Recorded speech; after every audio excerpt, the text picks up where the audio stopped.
আমাদের এই দেশের লেডি ফেরাউন কুনি হাসিনা পার্লামেন্টে দাঁড়িয়ে বলেছেন যে শাপলা চত্বরে কোনো হতাহত হয়নি, তারা রং মেখে শুয়েছিল, নাউজুবিল্লাহ। এবং তার সরকারের সামরিক সচিব শুকরানা মাহফিলের নামে যে সম্মেলন হয়েছে, এই সম্মেলনে দাঁড়িয়ে উলামা ইকরামের সামনে শাপলায় যারা রক্ত দিয়েছে তাদের সামনে স্পষ্ট ভাষায় সে দ্ব্যর্থহীন কণ্ঠে বলতে দুঃসাহস দেখিয়েছে যে কোনো হতাহত হয়নি। অথচ পত্রিকার রিপোর্ট হলো 1,54,000 গুলি বন্দুকের নল থেকে এই দেশের আলেম উলামা তৌহিদি জনতা নবী প্রেমিকদের বুকে বিদ্ধ করা হয়েছে। আমি অনুরোধ করব আন্তর্জাতিক অপরাধ ট্রাইব্যুনালে শাপলা চত্বরে কুনি হাসিনা সহ যাদের বিরুদ্ধে মামলা করা হয়েছে, তার মন্ত্রী পরিষদ, তার সমস্ত আমলা, র্যাব, পুলিশ, বিজেপির যেই সমস্ত সদস্যরা সেই দিন গণহত্যা চালিয়েছিল, যাদের নেতৃত্ব হয়েছে, তাদের সবাইকে আসামি করে মামলা দায়ের করা হয়েছে। আপনাদের মাধ্যমে, আজকে মিডিয়ার মাধ্যমে বাংলাদেশের শাপলা চত্বরের চেতনা যারা লালন করেন তাদের সকলের কাছে আহ্বান জানাবো, আসুন সঠিকভাবে এই গণহত্যার বিচার ত্বরান্বিত হওয়ার জন্য, গণহত্যার বিচার করে বাংলাদেশের জমিনকে শাপলা চত্বরের রক্তের সাথে যারা গাদ্দারি করেছে তাদের এই রক্তের বদলা নেওয়ার জন্য সবাই সাক্ষী দেওয়ার জন্য আপনারা আসুন। আমাদের অনেক ভাই 5 তারিখ জুলাই বিপ্লবের পর শাপলা চত্বরের নাম পরিবর্তন করার জন্যে চেষ্টা করেছেন। আমি মনে করি কারবালা যেমন একটি চেতনা, বালাকোট যেমন একটি চেতনা, শাপলাও আমাদের জন্য, আগামী প্রজন্মের জন্য একটি চেতনা। এটাকে আমাদেরকে অব্যাহত রাখতে হবে। শাপলার নাম পরিবর্তন নয়, শাপলার এই চেতনাকে বাংলাদেশের ঘরে ঘরে পৌঁছিয়ে দিতে হবে। হেফাজতে ইসলাম সেদিন যদি শাপলা চত্বরে না আসতেন, বাংলাদেশের মুসলিম সভ্যতাকে বিনষ্ট করে দেওয়ার জন্যে, বাংলাদেশের স্বাধীনতাকে ধ্বংস করে দেওয়ার জন্যে ভারতীয় আগ্রাসনবাদী, হিন্দুত্ববাদী, আধিপত্যবাদী শক্তি যেভাবে শাহবাগে গেড়ে বসেছিল গণজাগরণের নামে, হেফাজতে ইসলামের শাপলার আন্দোলন এই কথিত ভারতীয় আধিপত্যবাদী শক্তির মূলোৎপাটন করতে সক্ষম হয়েছে। বাঙালি মুসলিম সভ্যতার সংস্কৃতিকে যারা ধ্বংস করতে চেয়েছিল তাদেরকে বাংলাদেশের মাঠ থেকে, শাহবাগ থেকে নয়, সারা বাংলাদেশের যারা যেখানে বসেছিল সেখান থেকে ঘরে ঢুকিয়ে দিতে সক্ষম হয়েছে। এখন 2013 সালের 5 মে যেই জেনোসাইড আমাদের উপর হয়েছে, এটার অন্তর্বর্তীকালীন সরকারের কাছে আমাদের দাবি থাকবে, আপনারা ফিলহানা হত্যাকাণ্ডের সুষ্ঠু তদন্তের জন্য কমিশন করেছেন, জুলাই বিপ্লবের হত্যাকাণ্ডের আলাদা কমিশন হয়েছে। শাপলা চত্বর যদি সেই দিন আমাদের ভাইরা রক্ত না দিতেন তাহলে জুলাই বিপ্লব সংগঠিত হতো না, এটা অনেকে বলেছেন। তাদের কণ্ঠ মিলিয়ে বলতে চাই, শাপলা চত্বরের এই গণহত্যার একটি সুষ্ঠু তদন্তের জন্য আলাদা কমিশন গঠন করতে হবে। অনেকে বলেছেন যে হেফাজতে ইসলাম শাপলা চত্বরের এই হত্যাকাণ্ডের সঠিক পরিসংখ্যান আমরা দিতে পারি নাই, আমরা ব্যর্থ। আমিও স্বীকার করছি আমরা ব্যর্থ। কিন্তু কেন? আমি সেই রাত্রির একটা ঘটনা বলবো। আল্লামা জুনায়েদ বাবনগরী রহমতুল্লাহ আলাইহি সহ একসাথে শাপলা চত্বরের স্টেজে উঠেছিলাম। রাত যখন 12:30 হয় তখন প্রচণ্ড খিদায় অস্থির হয়ে গিয়েছিলাম। আমি আর আরেকজন জরুরত ছাড়ার জন্য এবং খিদা নিবারণের জন্য কোথাও কিছু পাওয়া যায় কিনা নটরডেম কলেজ থেকে সামনে দিয়ে আমরা কমলাপুর যে বিআরটিসি বাস স্টেশন ওইদিকে যাচ্ছিলাম।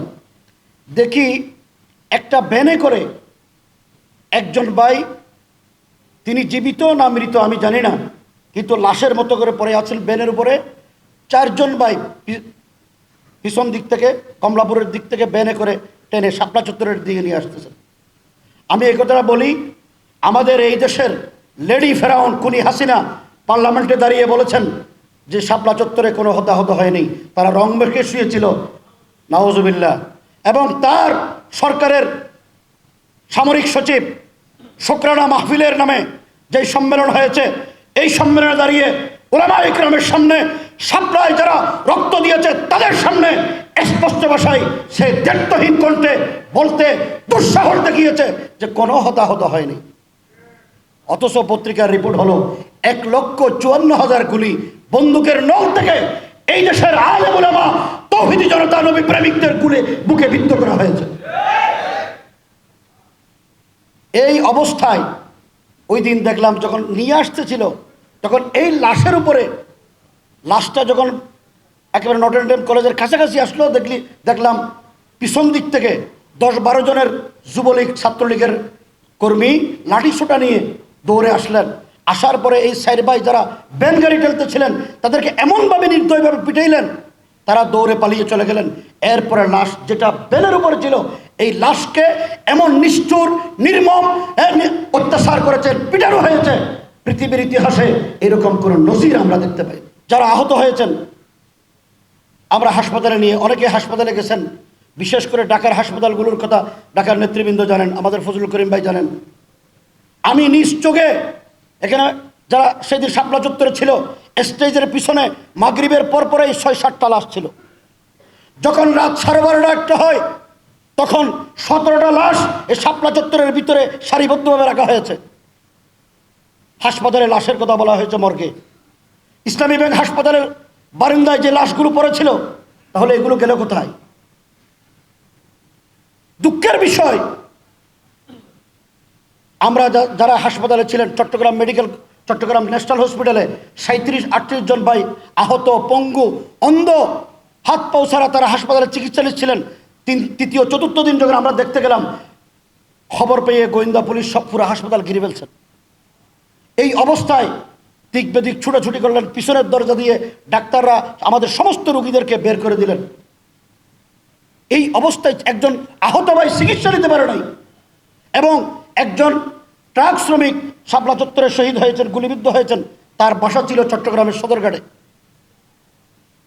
তার লাশ দেওয়ার আগে র্যাব, বিডিআর, পুলিশ গিয়ে তার বাসা দখল করে ফেলছেন, এবং তাদেরকে এমনভাবে ভয়ভীতি প্রদর্শন করেছেন, জানাজাটাও পড়তে দেওয়া হয়নি। পরবর্তী সময়ে তারা সেখানে ভাড়া বাসায় ছিলেন। পরবর্তীতে আমরা যখন যোগাযোগ করলাম, বাসা ছেড়ে পুলিশ র্যাবের ভয়ে পালিয়ে চলে গেছেন। আজকের দিন পর্যন্ত তাদের কোনো হদিস আমরা পাইনি। শাপলা চত্বরে যারা শহীদ হয়েছেন, অধিকাংশ পরিবার আজকে 10-11 বছর তারা সাহস করে তাদের সন্তান, তাদের ভাই যে শহীদ হয়েছেন সেই কথাটা বুক ফুলিয়ে বলার সাহস তারা করেনি।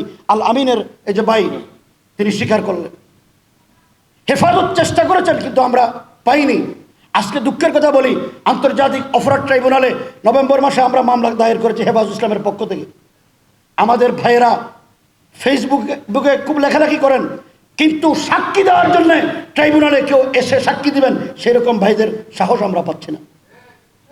আমি অনুরোধ করব, আন্তর্জাতিক অপরাধ ট্রাইব্যুনালে শাপলা চত্বরে খুনি হাসিনা সহ যাদের বিরুদ্ধে মামলা করা হয়েছে, তার মন্ত্রী পরিষদ, তার সমস্ত আমলা, র্যাব, পুলিশ, বিজেপির যে সমস্ত সদস্যরা সেই দিন গণহত্যা চালিয়েছিল, যাদের নেতৃত্ব হয়েছে, তাদের সবাইকে আসামি করে মামলা দায়ের করা হয়েছে।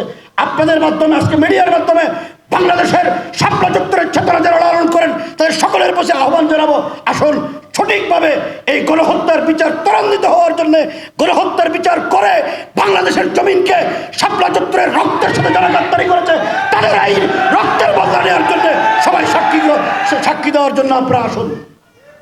শুধু ফেসবুকে লড়াই করলে হবে না, হেফাজতের বিরুদ্ধে অভিযোগ দায়ের করলে হবে না। আপনাদের সবার কাছে আমার বিনীত আবেদন।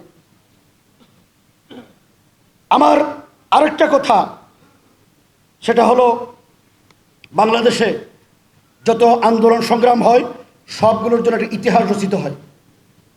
যেহেতু শাপলা চত্বরের ইতিহাস বাংলাদেশের স্বাধীনতা রক্ষা করার জন্যে, বাঙালি মুসলমানদের সংস্কৃতি সভ্যতাকে রক্ষা করার জন্যে, নবী সাল্লাল্লাহু আলাইহি ওয়াসাল্লামের শানে যারা গুস্তাখি করেছে তাদের শাস্তির জন্যে শাপলা চত্বরে আমরা উপস্থিত হয়েছিলাম। বাংলাদেশের পাঠ্যপুস্তকে এই শাপলা চত্বরের ইতিহাসকে সংযোগ করতে হবে, এটা আমাদের দাবি।